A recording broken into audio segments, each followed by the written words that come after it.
India, home to many great spiritual masters, whose embodiment of wisdom and truth inspire us to seek a divine state of being. One such great personage is Swami Sri Yukteswar Giri. Paramhamsa Yogananda described Sri Yukteswar as softer than the flower where kindness is concerned, stronger than the thunder where principles are at stake. Sri Yukteswar was born on May 10, 1855 in Shahrampur, India. His given name was Priyanath Karar. At the age of 34, he turned to spiritual pursuits and began to follow Master Lahiri Mahasaya. Master Mahasaya was himself a disciple of Mahavatara Babaji and had become known for reviving the ancient science of Kriya Yoga.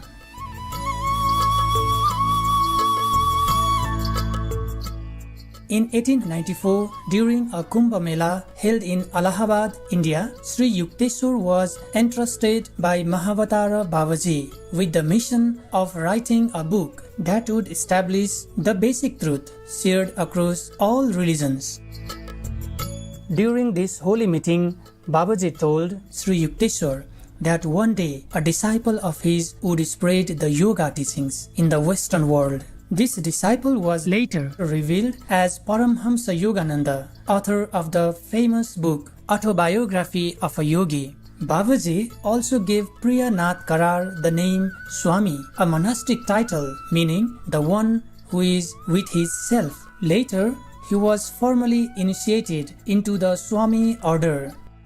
He took the monastic name of Sri Yukteswar Giri and wrote the book as instructed by Saint Babaji, which he titled The Holy Science. Swami Sri Yukteswar left his body on March 9, 1936. According to the description in Autobiography of a Yogi, he reappeared to Yogananda soon thereafter and informed him of the nature of the afterlife.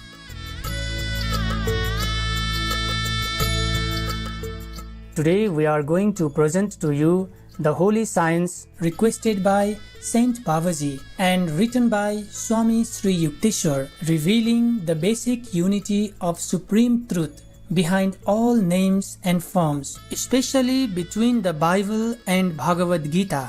The holy science contains 4 chapters: the Gospel, the Goal, the Procedure, and the Revelation.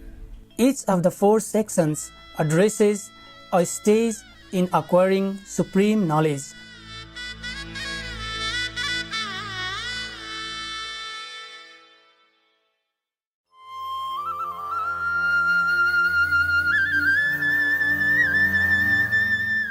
Chapter 2, The Goal. Sutra 13.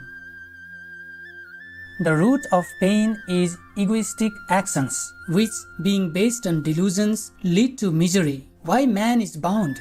By the influence of these 5 troubles: ignorance, egoism, attachment, aversion, and tenacity to the material creation. Man is induced to involve himself in egoistic works, and in consequence, he suffers.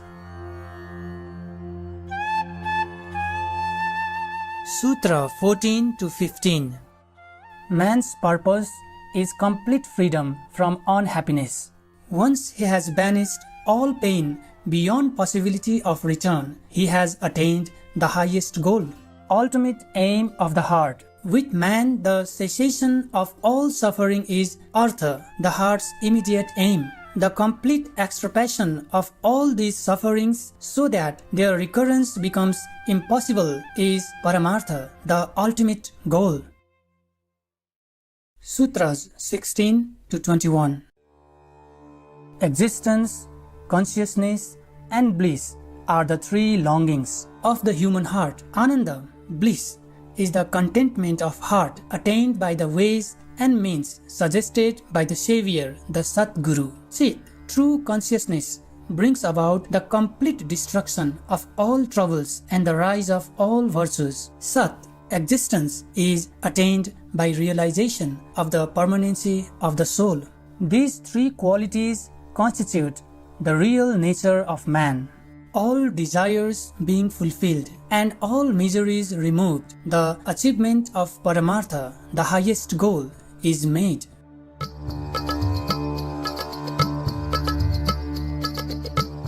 The real necessities. Man naturally feels great necessity for Sat, existence, Chit, consciousness, and Ananda, bliss. These three are the real necessities of the human heart and have nothing to do with anything outside his self. They are essential properties of his own nature. How man attains bliss. When man becomes fortunate in securing the favor of any divine personage, Satguru, the Savior, and affectionately following his holy precepts, is able to direct all his attention inward. He becomes capable of satisfying all the wants of his heart and can thereby gain contentment, Ananda, the real bliss. How consciousness appears. With his heart thus contented, man becomes able to fix his attention upon anything he chooses and can comprehend all its aspects. So, Chit, consciousness of all the modifications of nature up to its first and primal manifestation, the word, Amin, Aum, and even of his own real self gradually appears. And being absorbed in the stream thereof, man becomes baptized and begins to repent and return toward his divinity, the eternal Father, whence he had fallen. See Revelation chapter 2 verse 5. Remember therefore from whence thou art fallen, and repent. How existence is realized. Man being conscious of his own real position and of the nature of this creation of darkness, Maya, becomes possessed of absolute power over it and gradually withdraws all the developments of ignorance. In this way, freed from the control of this creation of darkness, he comprehends his own self as indestructible and ever-existing real substance. So Sat, the existence of self, comes to light. How main object of the heart is attained. All the necessities of the heart, Sat, existence, Chit, consciousness, and Ananda, bliss, having been attained. Ignorance, the mother of evils, becomes emaciated, and consequently all troubles of this material world, which are the sources of all sorts of sufferings, cease forever. Thus the ultimate aim of the heart is effected.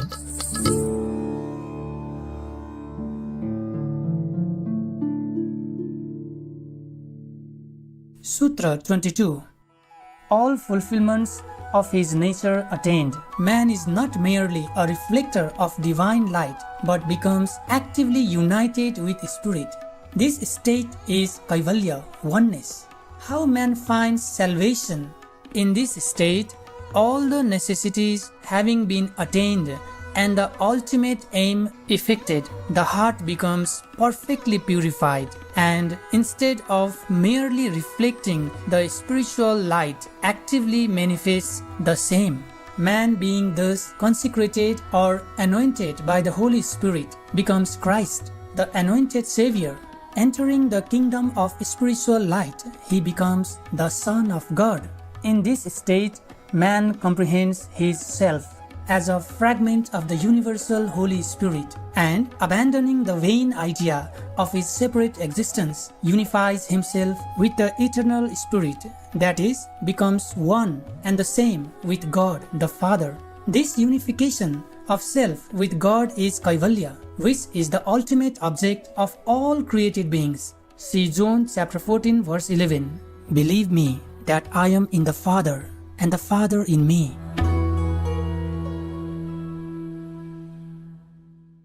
Blissful viewers, we appreciate your presence for today's episode on Words of Wisdom.